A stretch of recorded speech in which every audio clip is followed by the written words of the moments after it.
उत्तर प्रदेश में एक कथावाचक को पुलिस द्वारा गार्ड ऑफ ऑनर दिए जाने की घटना ने सियासी और संवैधानिक बहस को तेज कर दिया है।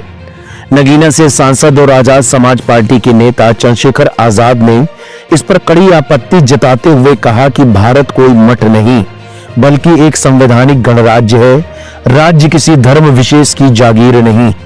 इसके बाद अब सीधा सवाल है कि आखिर एक धार्मिक कथावाचक को राज्य की ओर से सलामी क्यों? साथ ही ये सवाल भी लोगों के मन में आ रहे हैं कि आखिर गार्ड ऑफ ऑनर के नियम क्या हैं। गौरतलब है कि यह विवाद तब भड़का जब कथावाचक पुंडरीक गोस्वामी को उत्तर प्रदेश पुलिस की ओर से परेड और सलामी दी गई। तस्वीरें और वीडियो सोशल मीडिया पर वायरल हुए। इसके बाद विपक्ष ने इसे संवैधानिक मूल्यों और राज्य की तटस्थता के खिलाफ बताया। चंद्रशेखर आजाद ने पूछा कि पुंडरीक गोस्वामी कौन सा संवैधानिक पद संभालते हैं जो उन्हें यह औपचारिक सम्मान दिया गया। गार्ड ऑफ ऑनर राज्य की संप्रभु शक्ति का प्रतीक माना जाता है। इसमें पुलिस या सशस्त्र बलों की टुकड़ी औपचारिक परेड और सलामी देते हैं। यह सम्मान भावनात्मक या लोकप्रियता के आधार पर नहीं बल्कि स्पष्ट प्रोटोकॉल और संवैधानिक मर्यादाओं के तहत दिया जाता है।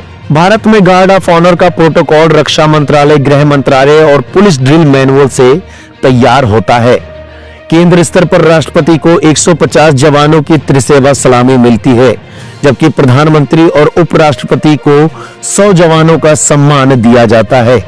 विदेशी राष्ट्राध्यक्षों को भी इसी श्रेणी में रखा जाता है। राज्य स्तर पर यह सम्मान सीमित पदाधिकारियों तक ही होता है। संविधान के अनुच्छेद 14 और 15 समानता की बात करते हैं, जबकि अनुच्छेद 25 धार्मिक स्वतंत्रता देता है, लेकिन राज्य को तटस्थ रहने की शर्त के साथ। जब किसी निजी या धार्मिक व्यक्ति को राज्य प्रायोजित सम्मान दिया जाता है तो यह तटस्थता पर सवाल खड़े करता है। आपको बता दें कि पुंडरीक गोस्वामी एक प्रसिद्ध कथावाचक हैं और भागवत कथा, धार्मिक प्रवचनों के लिए जाने जाते हैं। हाल ही में उन्हें उत्तर प्रदेश पुलिस द्वारा गार्ड ऑफ ऑनर दिया गया। इस कदम को लेकर सवाल उठे कि क्या पुलिस प्रोटोकॉल का पालन किया गया था या धार्मिक प्रभाव के चलते नियमों की अनदेखी हुई। अब निगाहें राज्य सरकार पर हैं कि क्या यह सम्मान किसी लिखित आदेश के तहत दिया गया था या स्थानीय स्तर पर निर्णय लिया गया। यदि आदेश ऊपर से आया तो यह नीतिगत मुद्दा है और यदि नहीं तो यह प्रशासनिक लापरवाही मानी जाएगी। दोनों ही हालत में जवाबदेही तय होना जरूरी है। हालांकि जानकारी सामने आ रही है, सैल्यूट करने वाले एसपी से डीजीपी ऑफिस ने जवाब तलब किया है।